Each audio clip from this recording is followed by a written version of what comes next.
السلام علیکم ورحمۃ اللہ۔ امید کرتا ہوں کہ آپ سب خیر و عافیت سے ہوں گے۔ تاریخ روحانی سینٹر سے ایک بار پھر آپ کی خدمت میں حاضر ہیں، ایک نئے کلپ کے ساتھ، ایک زبردست عمل کے ساتھ۔ اللہ رب العالمین کے مبارک نام، اللہ اکبر، اتنے پیارے پیارے نام ہیں، اور آپ کو معلوم ہونا چاہیے کہ ہر ولی کی ولایت کسی نہ کسی اسم کے ماتحت ہوتی ہے۔ وہ ساری برکتیں اس اسم میں جو ہوتی ہیں اللہ تعالیٰ اس ولی کو عطا فرماتا ہے۔ اسماء الحسنی کی بڑی برکتیں ہیں۔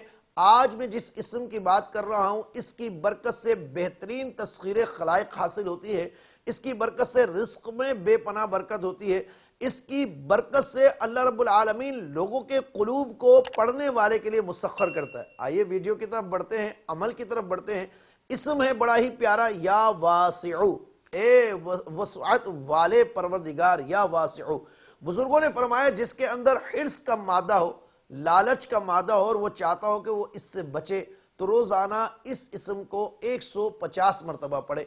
جو یہ چاہتا ہو کہ تسخیر خلائق پیدا ہو، اس کے رزق میں برکت ہو، لوگ اس کو عزت سے پیش آئیں، اس کے جو محتیط لوگ ہیں ان کے اندر دل میں عزت قائم و دائم رہے، تو ایسے شخص کو چاہیے کہ وہ روزانہ 1025 مرتبہ یا واسعو یا واسعو یا واسعو کو کسی بھی ٹائم پڑھے۔ اس سے رزق میں بھی برکت ہوگی، تسخیر خلائق بھی ملے گی، لوگ بھی محبت سے پیش آئیں گے، لوگ اس کے محتیط بھی ہوتے چلے جائیں گے۔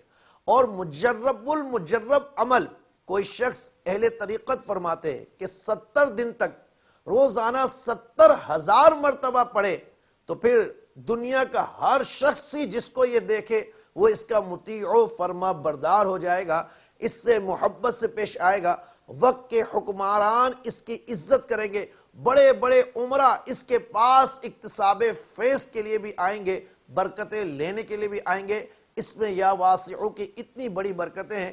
اللہ کریم عمل کرنے والوں کو برکتیں عطا فرمائے۔ بہرحال جو لوگ حرص سے بچنا چاہتے ہیں وہ 150 مرتبہ، اور جو لوگ رزق میں برکت چاہتے ہیں، تسخیر خلائق چاہتے ہیں، جو روحانی معالجین ہیں وہ چاہتے ہیں کہ ان کے پاس لوگ آتے رہیں، اکتساب فیض کرتے رہیں، 1025 مرتبہ یا واسعو کو اپنے ورد میں رکھے، یہ ساری برکتیں ان کو ملیں گی۔ اس کے ساتھ ساتھ جو یہ چاہتا ہے کہ اس کی تجوری کبھی پیسے سے خالی نہ ہو، رزق میں بے پناہ برکت ہو، تو یا واسعو یا واسعو یا واسعو 16 خانوں میں لکھ کر نقش بنا کر اسی اسم کا اس جگہ پر لگا دے، اپنی دکان میں، اپنے مکان میں، اپنی تجوری میں، تو بے پناہ برکت ہوگی، کبھی بھی تنگی آپ کے قریب نہیں آئے گی۔